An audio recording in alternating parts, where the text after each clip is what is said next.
بسم الله الرحمن الرحيم الحمد لله رب العالمين وصلى الله وسلم على عبده ورسوله محمد وعلى آله وصحبه أجمعين أما بعد balewanga okondeka mwa Allahu tabaraka wa taala ziwani kunena kuti ndithu pamene timata chaka cha 2020 kulowano chaka cha 2021 ife anthu tinagawikana magulu okwanira awiri. Gulu loyamba anthu amene amakhulupirirabe kuti ndithu zabwino ndiso zoyipa zonse zimene takumana mu 2020 ija zimachokera kwa Allahu tabaraka wa taala. Ndipo gulu lotelero ndi gulu la imani limene Allahu tabaraka wa taala akulifuna kuti anthu tonse titakhala ndi imani yotelero, kuti kabwino kena kalikonse ndiso koyipa kena kalikonse kamachokera mwa Allahu tabaraka wa taala. Ndipo gulu lachiwiri ndi gulu la anthu amene anatuluka mu gulu la imani kulowanso pano kungokhala anthu amba. Ndipo amalankhula kunena kuti ndithu chaka cha 2020 chinali chaka cha mazunzo, chaka cha masautso, chaka chimene ife takumana ndi zokhoma, chaka cha maluzi, chaka chimene ife taluza mabizinesi athu, ntchito zathu ndi zina zotero. Ndipo kwina aliyense amene anali mu gulu lolankhula zimenezi kapena ngati alipo ena amene akulankhula mpaka pano, wallahi tilape mwa Allahu tabaraka wa taala, tipembe chikhululuko mwa Allahu tabaraka wa taala, tipange tauba kuti Mulungu Allah atikhululukire, chifukwa chaka sichingapereka mavuto kwa ife. Ndiye kunena kuti 2020 chinali chaka cha mazunzo, ndi chaka cha tsoka tachitebwe tachidusa kalangati kuti mwina anso pano chaka chimene chimene chatipasa ife mavuto.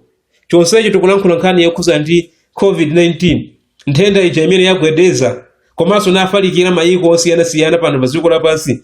Ndipo kungokhala ndi chikhulupiriro choti chaka cha 2020 chinali chaka cha tsoka kwa ife, chaka cha mazunzo. Ndiye kuti inso pano nthawi imene ife tikhaso pano tatuluka takanira Allahu tabaraka wa taala, chifukwa choti kena kalikonse kabwino kamene ife kangatipeze kapena koyipa kamachokera mwa Allahu tabaraka wa taala. Taonani kulankhula kwa Ubada ibn Swamit kumene amalankhula kumuuza mwana wace kunena kuti ya bunayya innaka lan tajida ta'ama al-imani hatta ta'lama anna ma asabaka lam yakun liyukhti'aka wa ma akhta'aka lam yakun liyusibaka. Subhanallah. Uyu Ubada ibn Swamit amalankhula kumuuza mwana wace kunena kuti iwe mwana wanga, ndithu iwe sungapeze kukoma kwa chikhulupiriro kufikira mpaka utaziwa mu mtima mwako kunena kuti kena kalikonse kamene iwe kakupeza sikanali kuti kakuphonye, ndipo kena kalikonse kamene iwe kakuponya sikanali kuti kamene kakupeze. Subhanallah. Anali mawu opereka ndithu chikhulupiriro chokhazikika mwa mwana wace pomuziwisa kunena kuti ndithu iwe sungamve kukoma kwa chikhulupiriro kufikira mpaka na utaziwa kunena kuti ndithu kena kalikonse kamene kali kabwino kamene kakupeza iwe sikanali kuti kakuphonye, kakakhala kabwino kaya koyipa ndiye kuti kamene ku Allah analembakana kuti aka kazampeza uyu ndipo kakupeza.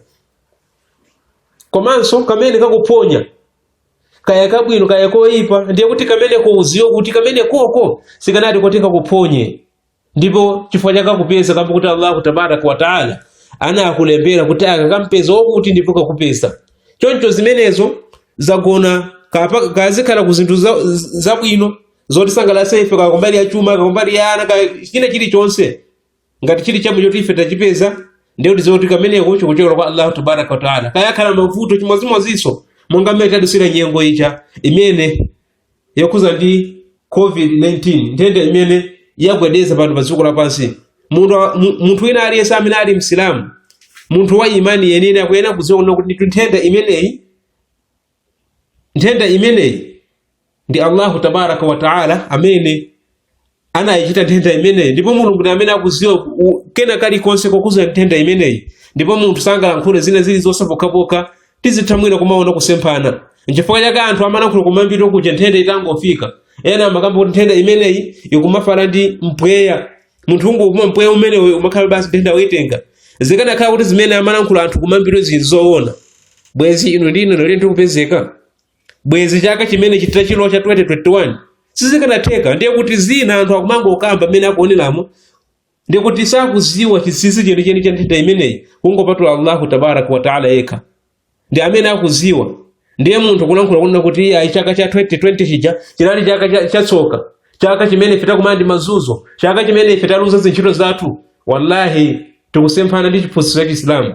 Foti munthu Islamu akuyenera kukhala wa imani mwa Allahu tabaraka wa taala, kukhulupirira kumeneko kwagona magawo okwana 6, ndipo gawo limodzi la kukhulupirira mwa Allahu tabaraka wa taala lagonanso kuti kukhulupirira pa chikhozero cha Allahu tabaraka wa taala. Zabwino zonse ndiso zoyipa zimachokera mwa iye Allahu tabaraka wa taala. Choncho tikuyenera kukhala anthu osamala nthawi zonse tikamakhala, chifukwa choti munthu amene angakanire za kadari imeneyi ndi kuti munthu amene akhala kuti si wa imani, kamba kuti nsiji imodzi yompangisa kuti munthu akhale wa imani yapunguka. Wosamayiwala kuti ndi mtumiki sallallahu alaihi wasallam amene analankhula zokhuza ndi imani, makamaka tupache pamene mtumiki wathu Muhammad sallallahu alaihi wasallam analankhula kuti al-imanu an tu'mina billahi wa malaikatihi wa kutubihi wa rusulihi wal yawmil akhir wa tu'mina bil qadari khairihi wa sharrihi. Sadaka Rasulullah.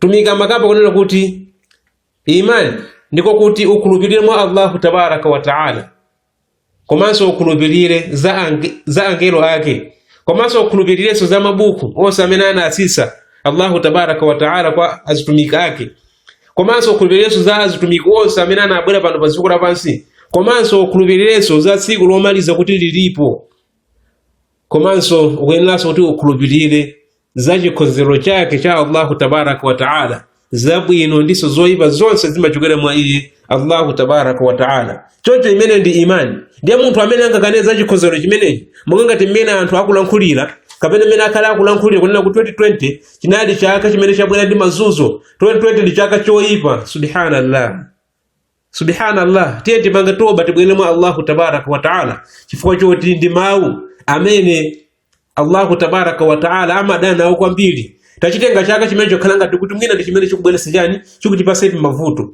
Chonsecho zimene ndi zoletsedwa, ngakhale munthu kuiona mbalame chimene kuchita kuti kazizi, monga mmene anthu zinakhazikika mwa ife kunena kuti kungomona kazizi amene kuchakulira pa nyumba ya munthu kapena mwina pa mtengo umene wayandikana ndi nyumba ya wina wake, ndiye kuti mmene mutiona zodabwitsa apo bi wina adwala mwa serious kapena mwina wina amwalira, kamba kuti kazizi amene ndi amene amabwera ndi zoyipa. Zonsezo Islamu chinakhasula kuti izi sizoona ayi, koma zoona zenizeni zoti Allahu tabaraka wa taala ndi amene amabweretsa mtendere ndiso mavuto zimachokera kwa Allahu tabaraka wa taala.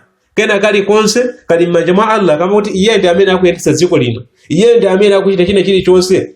Choncho tikhale mukula anthu amene ali ayi imani mwa Allahu tabaraka wa taala, anthu amene samasintha samagwedezeka imani yawo, ngakhala atadusa mu nyengo yovuta bwanji amakhalabe ndithu iwowo akukhulupirirabe mwa Allahu tabaraka wa taala. Zimenezo tikupeza mwa azitumiki aja amene amakumana ndi mazunzo pano pa dziko lapansi, koma nkupeza kuti tsopano imani yawo kumakwera kumapita patsogolo.